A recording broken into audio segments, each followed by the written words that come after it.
Вітаємо, ми з України. Зараз буду звертатися українською, тому що це буде більш актуально.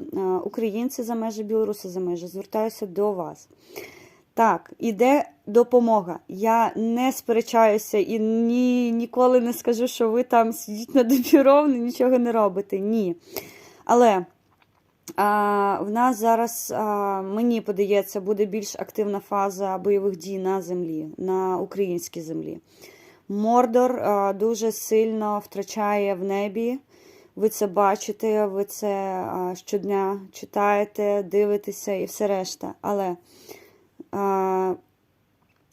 я розумію, що це прикольно отримати відоси, коли наші хлопці стримують колони танків. Так, це, мабуть, для вас натхнення, як і для нас. Але звертайте увагу, що вони без нічого спиняють ці танки. Нам тут в Україні дуже боляче дивитися, що тероборона має зупиняти колони з танками без амуніції. Це важлива тема. Коротко. Зараз сформували центральний штаб в Польщі. Керує ним В'ячеслав Сікора.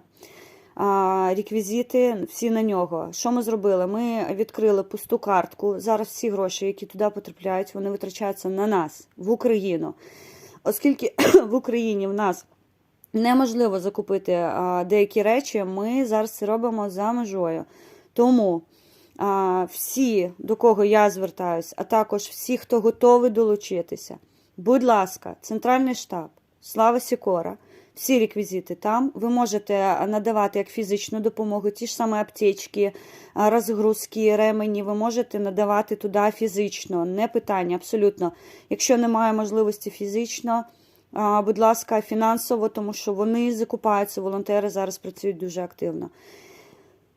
Тримаємо стрій.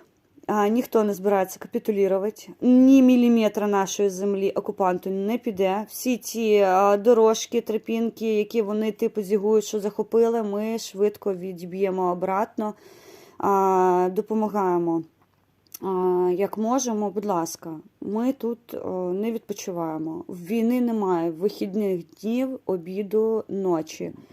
Давайте, нам трошки залишилося, ми тримаємося. Ми даємо відсіч, тому згуртувалися і добиваємо окупанта, що називається, поки він не розвалиться нахер. Мордор має пасти. Давайте, українці, білоруси, це наша війна. Ми маємо відстояти нашу землю. Все, до зв'язочку. Живе Білорусь, слава Україні. Я батьки, пам'ятайте, що покуль ви міркуєте, що смокчиться російською сісю, виявляється кремлівська піся. Думайте головою.